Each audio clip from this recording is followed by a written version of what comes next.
안녕하세요. 저는 40대 초반 여성입니다. 오늘은 3년 전 기막혔던 제 이혼설을 하나 말씀드려 볼까 해요. 저에게 이혼은 저를 위한 가장 중요한 선택 중에 하나였지만 동시에 아픈 상처를 가져다 준 사건이기도 해요. 결혼할 때는 100년해로 할 거라고 맹세하며 다짐까지 했지만 그것도 두 사람 모두 그렇게 원해야만 가능하더라고요. 한 사람이 아무리 노력해도 나머지 한 사람의 노력이 없으면 결국 이렇게 중간에 헤어질 수밖에 없다고 생각해요. 솔직히 이혼을 해서 이렇게 사연글을 쓰게 될 줄 몰랐기에 두서가 없을지도 모르지만 제 이야기를 한번 들려드릴게요. 저와 전 남편은 사내 비밀 커플이었어요. 그 스릴 때문에 더 즐거웠고 또 그 스릴 때문에 잘못된 선택을 했던 건지도 몰라요. 결혼 당시에 남편은 결혼에 대한 준비가 된 상황은 아니었어요. 쥐뿔도 없다고 하죠. 정말 아무것도 모아놓은 돈이 없었거든요. 게다가 시댁도 우리에게 원조를 해줄 수 있는 여건은 아니었기에 오롯이 저와 남편이 모두 해결해야 했어요. 처음에는 제가 모은 돈에 남편 이름으로 대출을 받아서 아파트를 사려고 생각했어요. 그런데 하루는 아버지가 저희를 부르더니 남편에게 돈을 빌려주겠다고 하시더군요. 저는 놀라서 우리끼리 하겠다고 했지만 아버지는 딸 시집 가는데 마음고생 시키고 싶지 않다며 남편에게 돈을 빌려주고 나중에 갚으라고 했어요. 대신 이자는 받지 않을 테니 편하게 너희들 돈 모으라고요. 그때 정말 아버지에게 얼마나 고마웠는지. 결국 남편은 그렇게 하기로 하고 저희는 자가로 집을 마련했어요. 그렇게 행복할 줄만 알았던 저의 결혼 생활은 조금씩 삐그덕 이상한 길로 빠져가고 있었어요. 사람들이 말하길 결혼과 연애는 다르다고 하잖아요. 그 말이 제 남편에게는 딱 맞아서 연애할 때는 좋았던 모습들이 결혼 후에는 나쁘게 변해버렸거든요. 남편은 밖으로 돌아다니는 걸 무척 좋아해서 친구들과 사람들을 자주 만나곤 했어요. 가끔 저도 남편과 함께 밖으로 돌아다니며 사람들도 만나고 구경도 하고 맛집도 찾아다녔어요. 그런데 결혼을 하고 나서도 남편은 바뀌지 않았어요. 아니, 오히려 더 밖으로만 나돌아다닌다고 해야 하나? 집에 들어오는 걸 무척 싫어하는 사람처럼요. 거기에 슬슬 지치는 건 저였어요.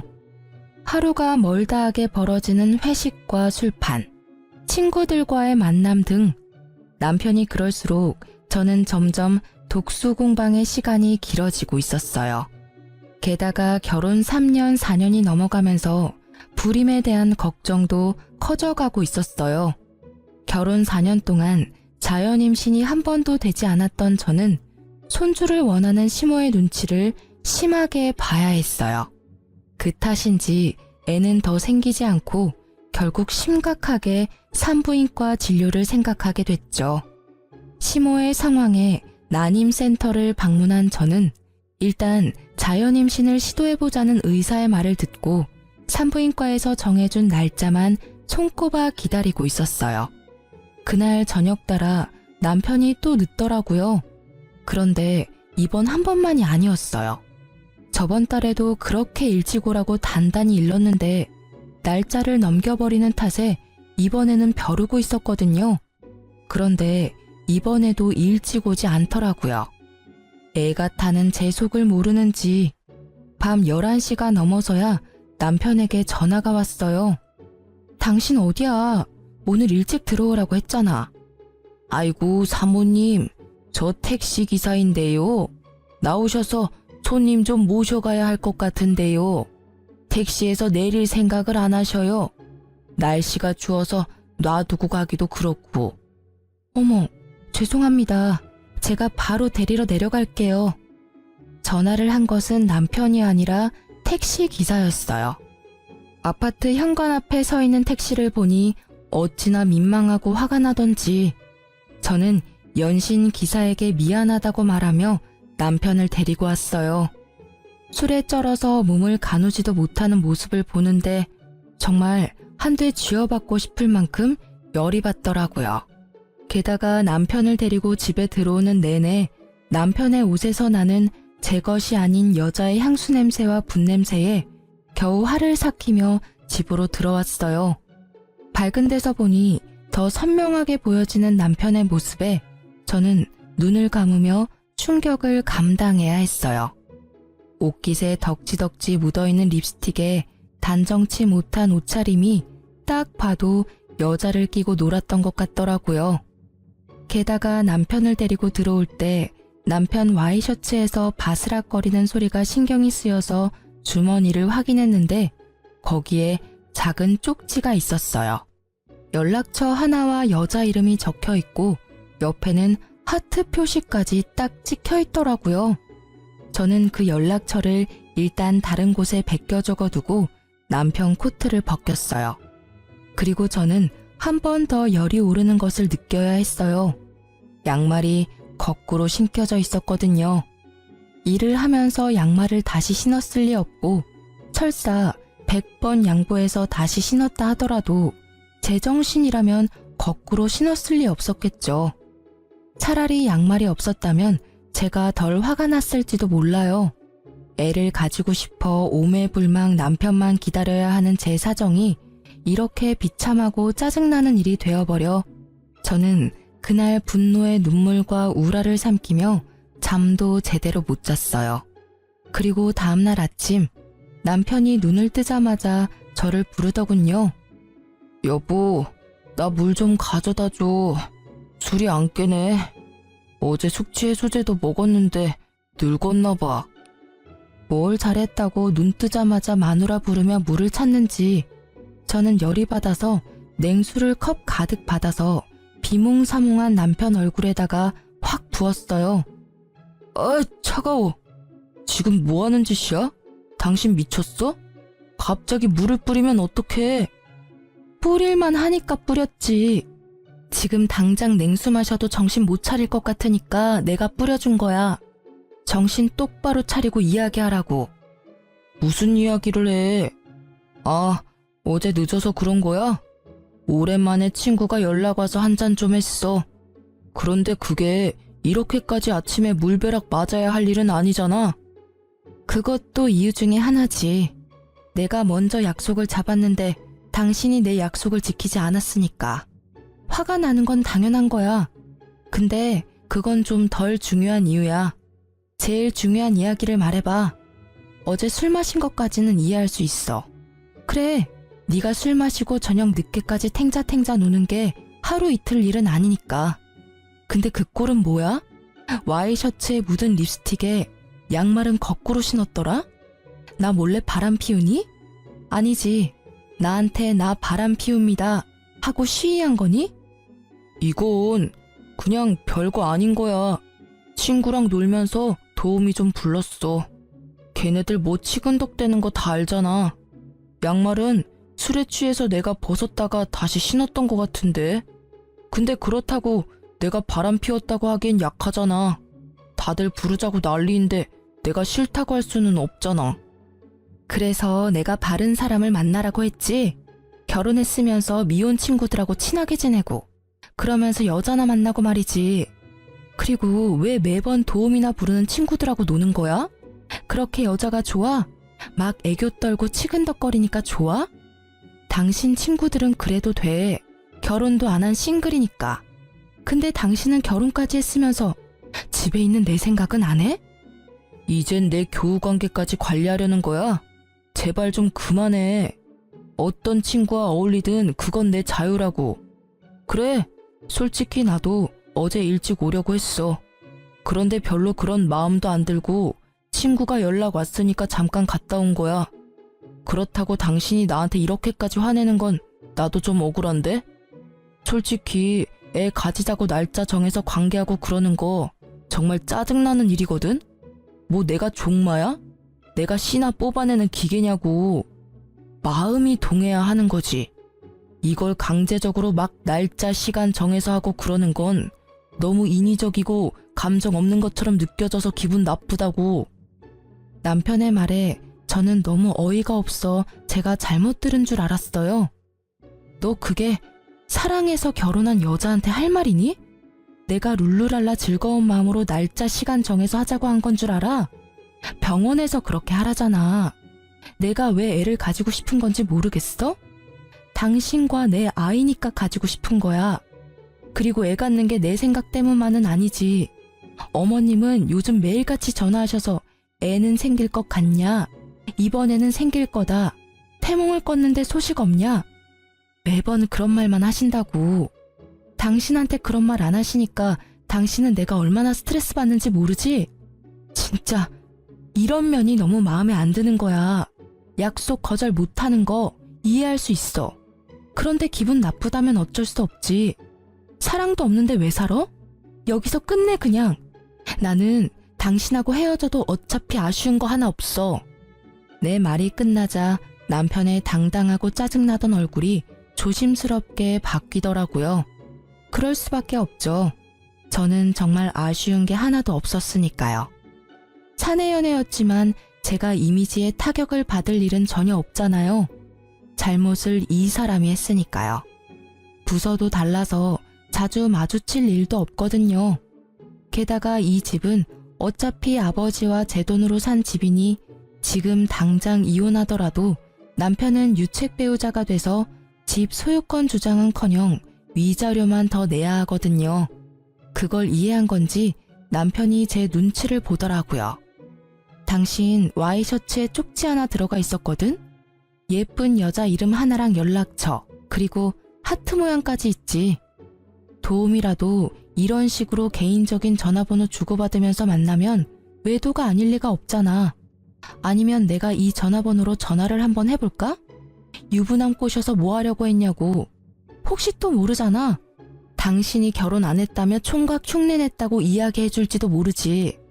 당신이 오늘 같이 놀았던 친구들 다 솔로잖아. 여보, 미안해.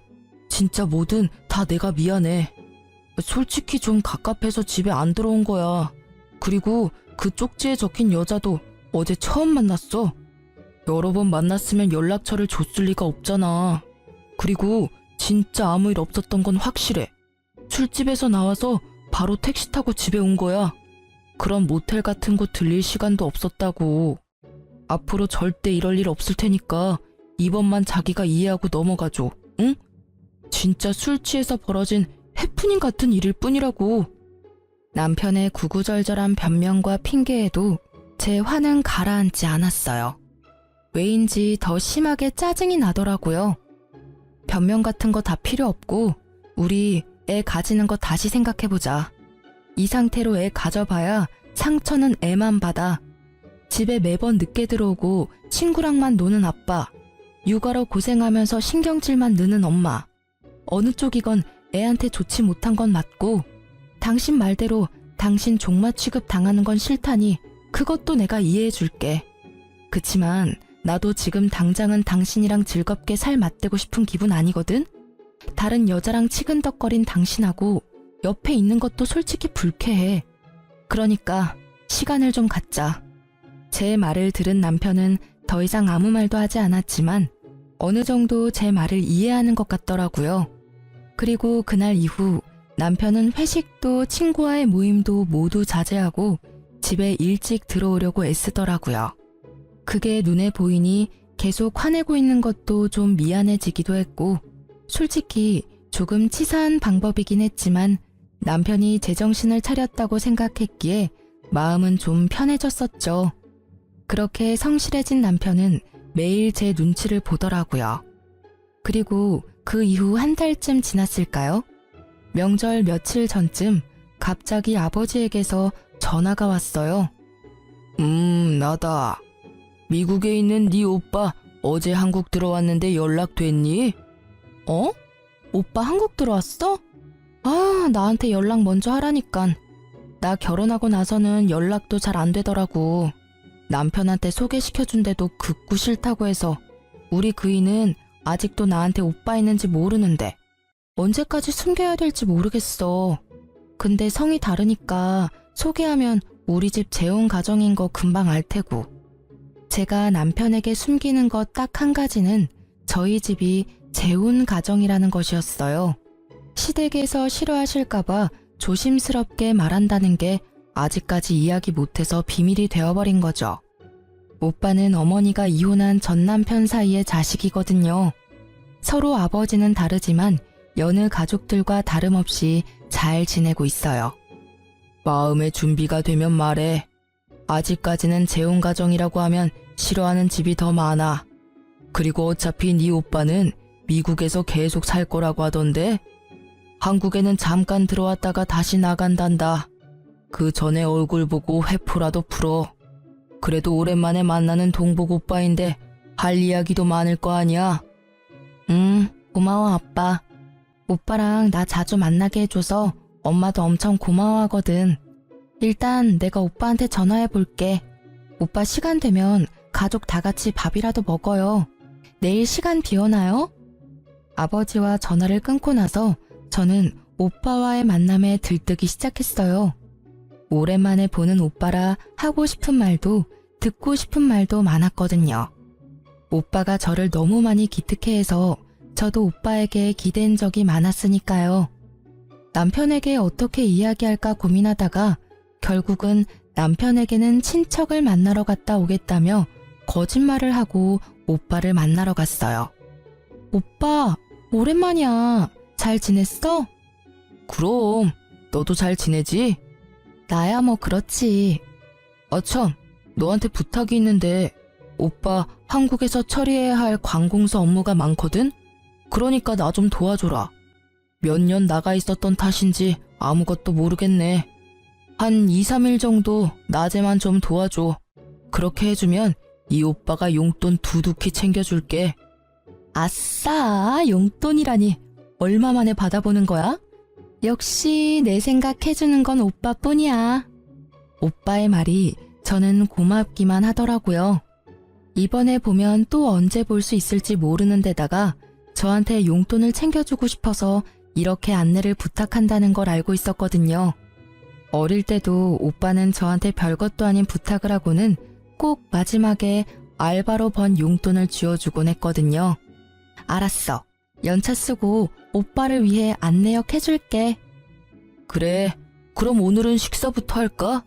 그러고 보니 어디 호텔에 괜찮은 레스토랑 생겼던데 거기서 식사나 할까? 거기는 가격이 좀 싼데도 맛집 많아. 내가 우리 동생한테 사주고 싶어서 그렇지. 자, 가자. 저는 오빠와 식사를 맛있게 하며 오랜만에 스트레스를 풀었어요. 식사 마지막에는 저와 남편 선물까지 주더라고요. 한 번도 못 본 매부에게까지 선물을 해주는 오빠의 마음 씀씀이에 너무 고마웠어요. 그렇게 저는 이틀을 연차를 쓰고 오빠의 안내역을 해줬어요. 말만 안내역이고 오히려 가족 여행에 더 가까웠죠. 친정 부모님까지 모시고 맛집도 다니고 오랜만에 느긋하게 시간을 보내니 스트레스가 좀 풀리더라고요. 그렇게 오빠를 미국으로 보내고 며칠이 지났을까 남편이 점점 옛날처럼 늦게 들어오더라고요. 워낙 노는 걸 좋아했으니 어쩔 수 없이 되돌아간다고 생각한 것도 잠시 점점 저한테 차가워지는 느낌을 받았어요. 뭔가 의심스러운 기색이 있어서 벼르고 있었지만 꼬리를 잡을 수는 없었어요. 그런데 그 꼬리가 너무 의외의 곳에서 잡혀버렸죠. 하루는 배달이 왔어야 할 새벽 우유가 아침에 보니 사라졌더라고요. 분명히 업체에서는 새벽에 배달을 했다고 하고요. 평소 우유를 마시지 않는 남편이 가져갔을 리 없다고 생각한 저는 분실 사건이라고 생각하고 범인을 어떻게 잡을까 생각하고 있었어요. 일하는 내내 그 생각을 하다가 아파트 CCTV, 엘리베이터나 계단에 찍혀있지 않을까 하는 생각이 들었죠. 그래서 퇴근하고 불이 나게 아파트 관리사무소를 향했어요. 우유가 없어졌다고 양해를 구한 뒤 저는 CCTV를 돌려봤어요. 그러다가 두 눈으로 믿을 수 없는 광경을 목격했어요. 아침 시간 제 남편이 엘리베이터에서 어떤 여자와 무척 진한 아침 인사를 하고 있더라고요. 서로의 헤어를 정리해주고 사람이 타니 뒤로 물러나 모르는 사람처럼 있다가 몰래 손을 잡는 모습까지. 이미 제 머릿속에서 우유도둑은 사라지고 없었어요. 두 연놈의 행태가 너무나 충격적이었거든요. 저는 관리사무소에 부탁해서 전날도 그 전날도 확인해봤어요. 그리고 정확하게 상간녀가 누구인지 알게 됐죠. 여자의 얼굴이 너무 눈에 익어서 금방 눈치챘어요. 남편의 외도 상대는 앞집 여자였어요. 아침 시간에 설마 출근할 때 외도를 하지는 않을 거라 생각했는데 상간녀가 앞집이니 그 출근 시간을 더 활용한 거였죠. 등잔 밑이 어둡다는 말이 딱 맞더라고요.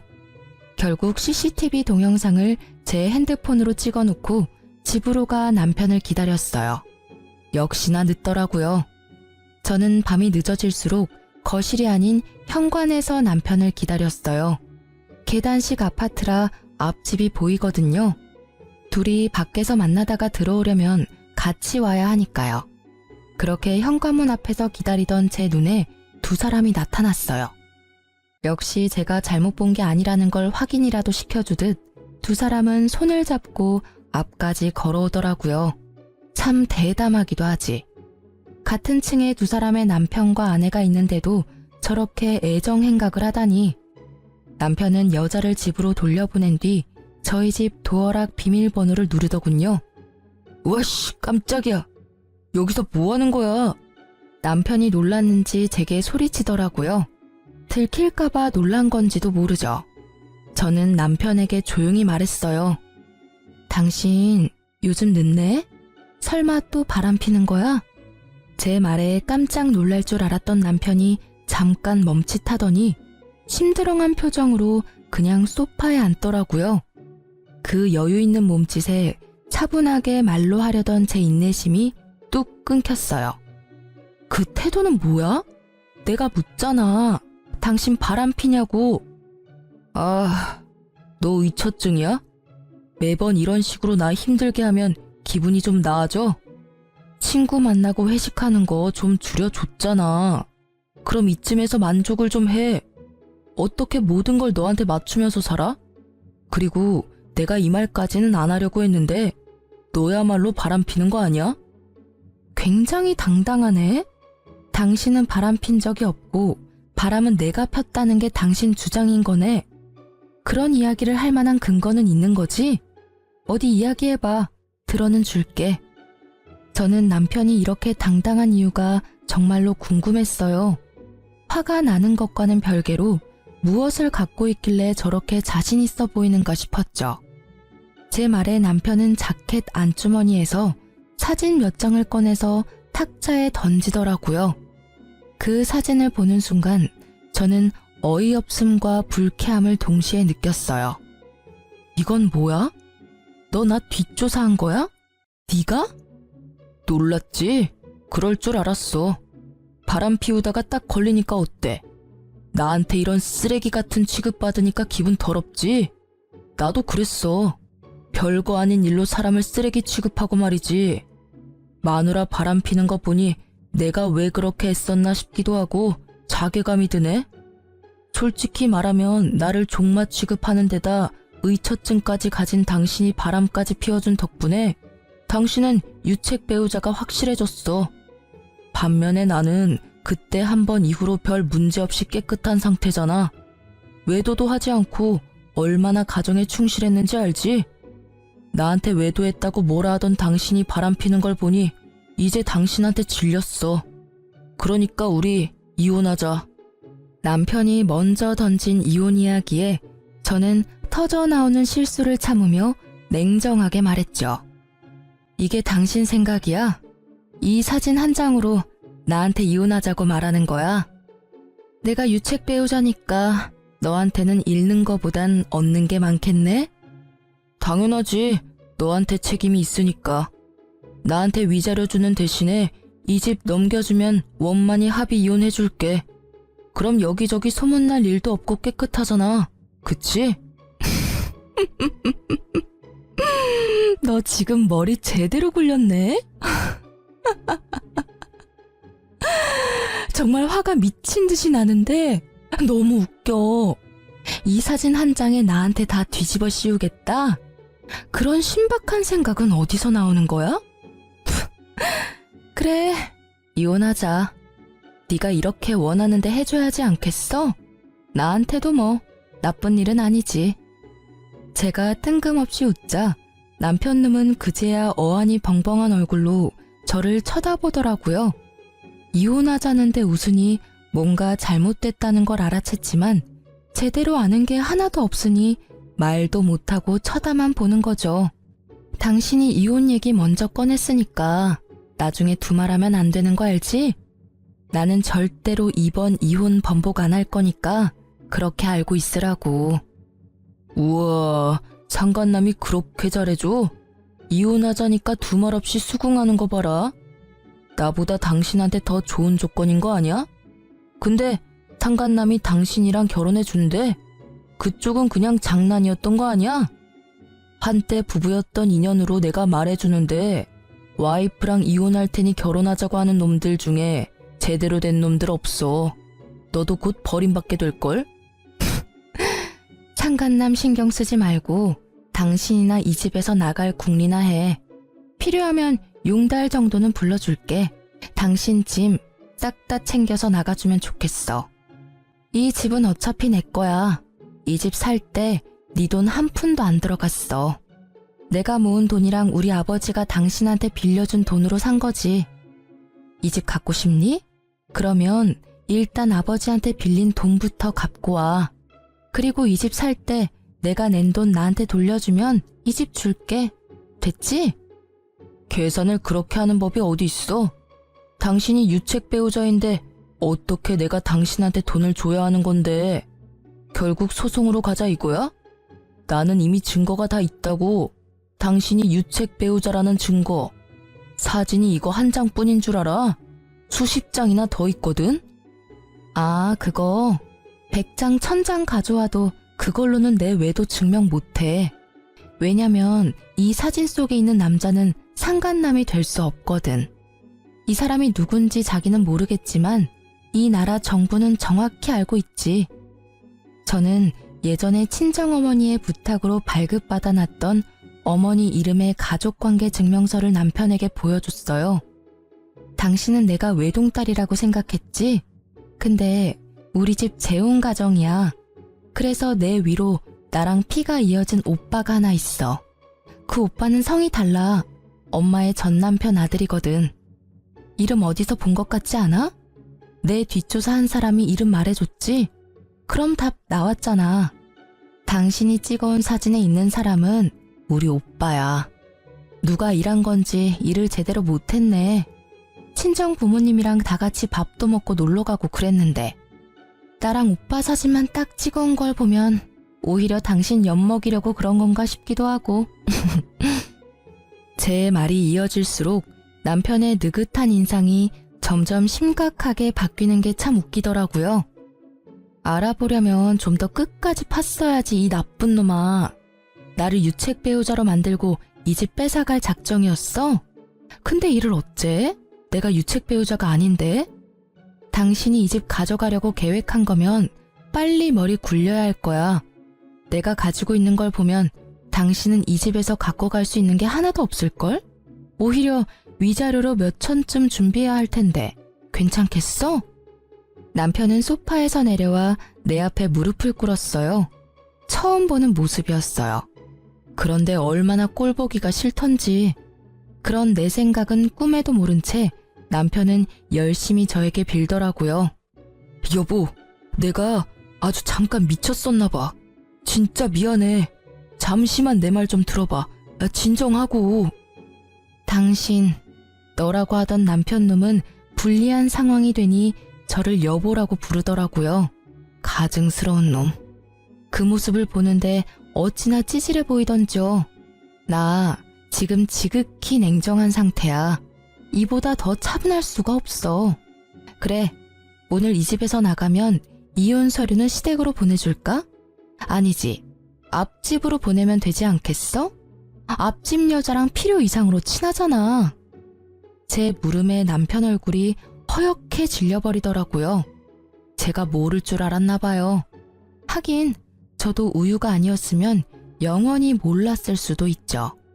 역시 앞집 여자 이야기를 꺼냈더니 미안하니 뭐니 변명하려던 남편 입이 꾹 닫혔어요.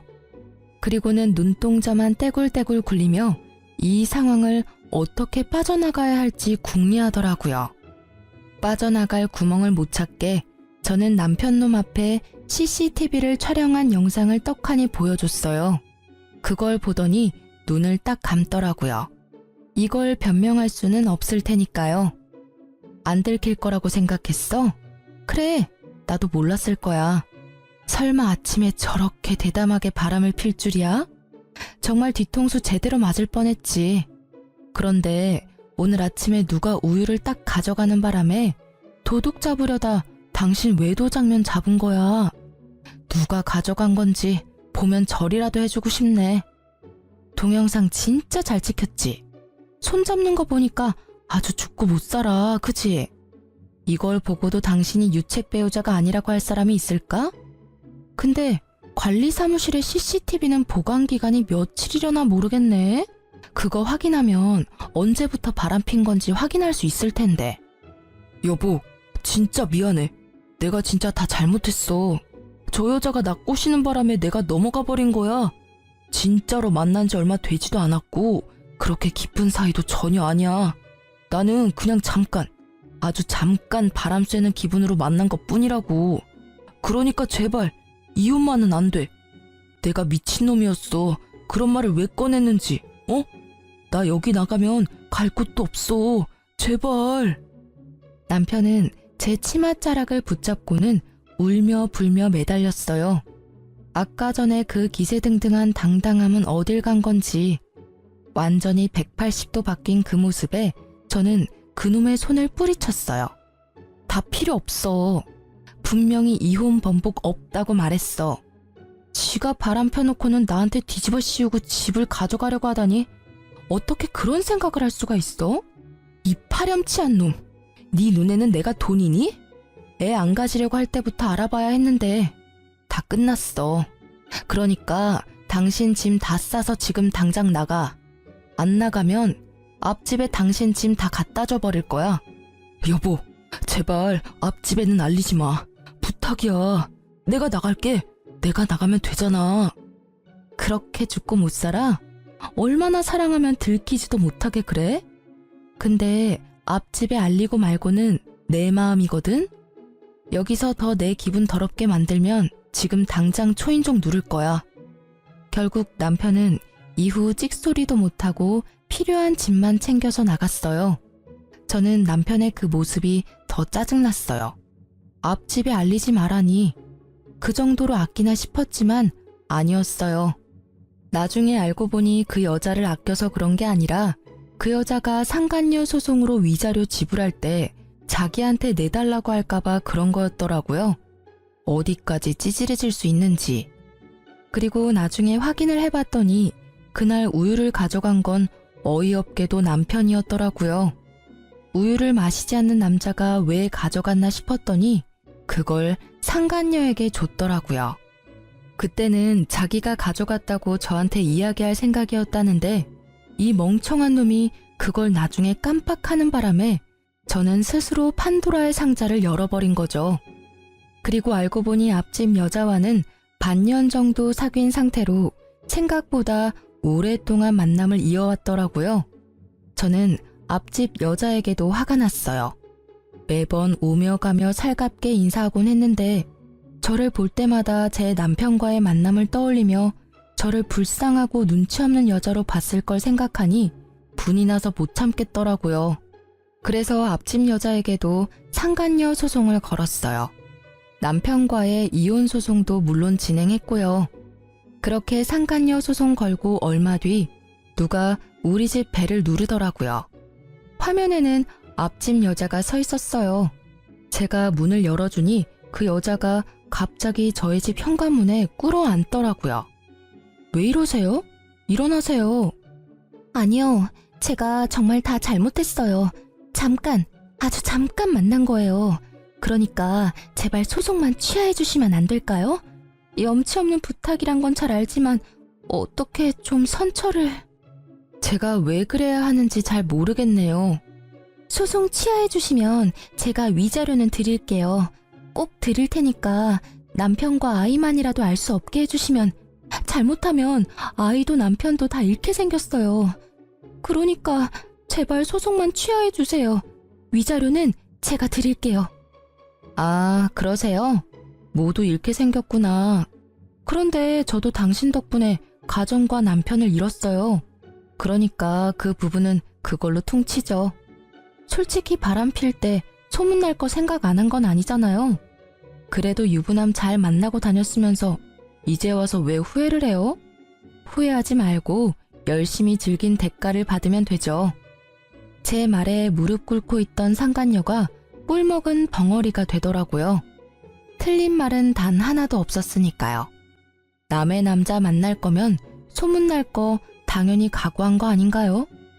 이제 더 이상 할 말 없으면 나가보세요. 저는 더 이상 해드릴 말이 없어요. 제가 피해자인데 가해자가 이렇게 피해자 행세를 하고 계시는 것도 이상하고. 뭐? 그렇게 따지면 남편 관리 제대로 못한 당신 탓도 있는 거 아니야? 당신이 남편 잘 붙들고 있었으면 이런 일이 생겼겠어? 잘해주지도 못할 거면서 결혼은 왜 했대? 우리 사이 진짜 별거 아니었고 당신이 못해준 거 내가 해준 것뿐이야. 내가 당신 대신해서 당신 남편 위로해줬으면 당신도 소송 정도는 취하해줘도 되는 거 아니야?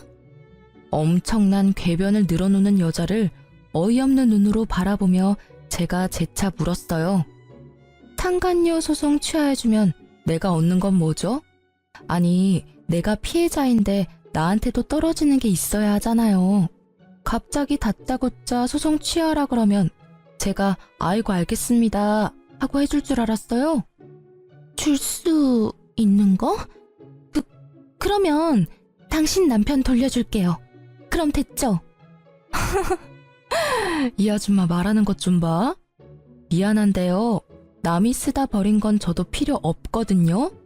왜 굳이 그 쓰레기를 저한테 주려는 건지 모르겠네요.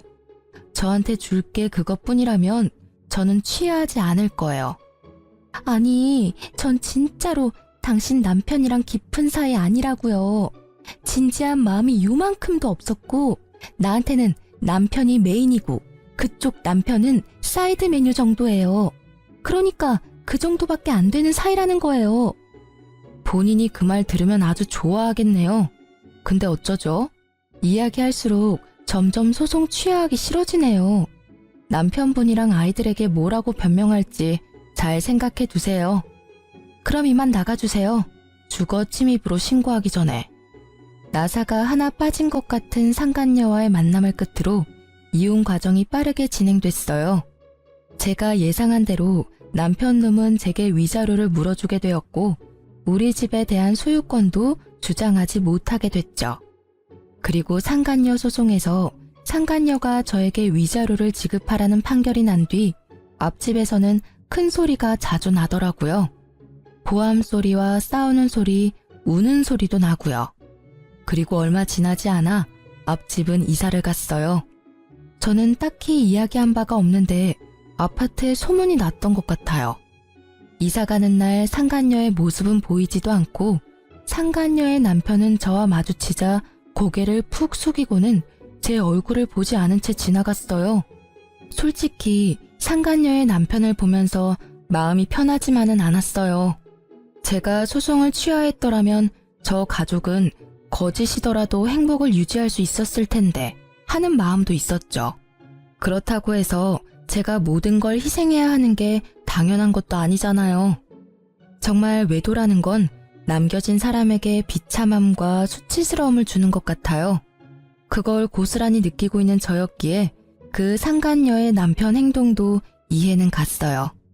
그리고 전 남편과 같은 회사에 다니는 저는 전 남편과의 이혼을 알리지는 않았어요.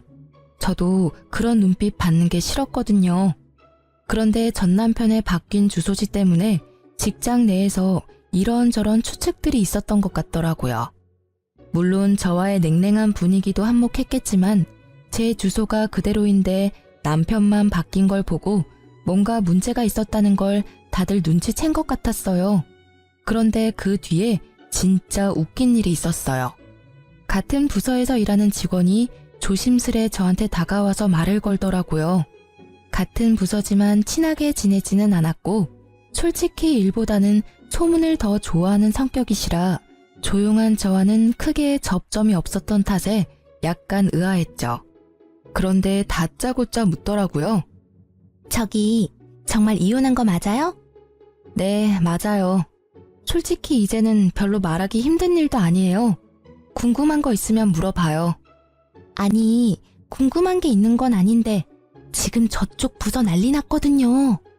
왜요? 요즘에 이혼이 뭐 그리 대단한 이슈라고. 그게 아니라 얼마 전에 이혼 확실하다고 이야기 나왔잖아요. 그 뒤로 그 부서에 그 사람 애인이라고 주장한 사람이 글쎄 3명이나 된대요. 진짜 대단하지 않아요? 어떻게 동시에 3명을 만나죠? 3명이 아니라 최소 5명이겠죠. 저와 상간녀까지 포함하면 말이죠. 아, 이혼 전에 오피스 와이프들의 존재를 알았어야 했는데 그러면 위자료를 몇 명한테 더 받을 수 있었을지도 모르죠. 저는 그 이야기에 웃음밖에 안 나오더라고요. 저와 결혼까지 가지 않았다면 저도 그 수많은 오피스 와이프들 중 하나였을 거라는 생각이 들었거든요. 비밀 연애를 하는 이유가 외도를 숨기기 위함이었다니. 결혼 후에도 그 많은 여자와의 관계를 유지하기 위해서 저녁에 집에 올 시간이 없었던 모양이에요. 그런데 갑자기 그 숨겨진 여자들이 자기가 애인이라고 두 손 들고 나선 이유가 있더라고요. 바로 제가 사는 그 집이 그 남자 소유라고 생각한 것 같더라고요. 그래서 여자들이 바로 기정사실로 만들려고 한 것 같은데 알고 보니 그 애인이 한둘이 아니어서 그 난리가 난 거였어요. 전 남편은 알고 보니 제가 품을 수 없을 만큼 큰 사람이었어요. 애정이 얼마나 많으면 그 많은 여자를 동시에 만날 수 있었는지 제가 이혼한 것도 당연하다는 생각이 들었어요. 아니, 처음부터 인연이 아니었던 건지도 모르죠. 그냥 수많은 여자의 하나로 끝났으면 그렇게 비참한 꼴은 당하지 않았을지도 모르는데. 그렇네요. 근데 이렇게 같은 직장이 있으면 힘들지 않아요? 괜히 신경 쓰이고 그럴 텐데. 제가요? 저는 별로. 신경 많이 쓰이는 사람이 먼저 나가겠죠. 저는 크게 신경 안 써요. 그리고 오피스 와이프가 100명이건 1000명이건 저랑은 이제 관계없는 사람이고요. 그분도 이제는 싱글이니 어떤 여자든 만날 권리가 있죠. 우와, 대단해요. 어떻게 그렇게 쿨하게 생각할 수가 있죠? 본받아야겠어요. 직원에게는 그렇게 말했지만 사실 쿨하다기보다는 이제 그냥 관심이 없어진 거에 불과했어요. 나랑은 연이 없는 사람이고 뭘 하든 나하고 연관될 일 없을 거라고 생각하니 차라리 마음이 편안했거든요. 부서가 달라서 얼굴을 자주 못 보는 것도 다행이긴 했고요. 결국 의자왕으로 등극한 전 남편의 어마어마한 여성 편력으로 그 부서는 그렇게 한바탕 뒤집어지고 전 남편은 천하의 나쁜 놈이 되어버린 채 이후 회사에서 퇴사했어요. 스스로 나간 것으로 되어 있었지만 실제로는 권고 사직이라고 하더라고요. 하긴 결혼한 시기에 바람을 핀 것 정도면 회사에서 개인사로 치부할 수 있겠지만 여직원들이 4-5명이나 한 남자와 연관되면 회사 차원의 일이 되어버리니까요. 그렇게 나가고 어디로 취직했는지 뭘 하고 지내는지는 들은 적 없어요. 다만 자주 만나던 친구들과도 만나지 않는다는 걸 보니 어지간히 경제적으로 힘든 모양이더라고요. 이혼했을 때는 정말 별의별 생각이 다 들었거든요. 우리에게 아이가 있었으면 좀 달라졌을까? 내가 좀 더 예쁘게 꾸미고 치장했다면 달라졌을까? 뭐 이런 생각들요. 그런데 그런 생각은 할수록 점점 우울해져 가기만 하더라고요. 사랑이라는 건 꾸며서 되는 건 아니잖아요. 있는 내 모습 그대로를 사랑해줄 사람을 찾아야 하는데 그 남자에게 저는 사랑의 형태가 아니라 돈이었던 것에 불과한 거죠. 가만히 생각해보면 그 집 하나 때문에 저와 결혼한 건 아닐까 하는 생각도 해요. 그렇게 많은 여자들이 있는데 왜 나와 결혼했을까 생각해보면 딱 답이 나오잖아요. 저는 혼자가 된 뒤로는 혼자가 편해서 비용까지 생각했었는데 아버지가 저에게 그런 놈 때문에 인생 포기하기엔 제가 너무 아깝다며 사람을 소개시켜줬어요. 아버지가 잘 아는 사람이라서 믿음이 가기는 했는데 제가 워낙 크게 남자에게 대었던지라 쉽게 마음을 내놓지는 못하겠더라고요. 그렇지만 꾸준하게 저와 연락해주고 저를 최우선으로 생각하고 행동하는 그 사람 모습에 연애 2년을 끝으로 재혼을 하게 됐어요. 결혼하고 나니 더 가정적이고 저를 사랑해줘서 지금은 사랑받는 세댁으로 행복하게 보내고 있답니다. 그리고 여담이지만 만난 지 2년 만에 아이가 생겨서 귀여운 아들 하나 낳고 잘 살고 있는 중이에요. 이렇게 잠든 아이를 바라보면 제가 지금 잘 빠져나왔다는 생각을 하곤 해요. 저처럼 이혼을 해야 하나 말아야 하나 고민하는 분들이 계시다면 다른 것 말고 나 자신부터 생각해 주세요. 그래야 나중에 나를 지킬 수 있거든요. 글로 쓰다 보니 엄청 길어졌네요. 제 글이 누군가에게는 도움이 되었으면 좋겠어요. 다들 읽어주셔서 감사합니다.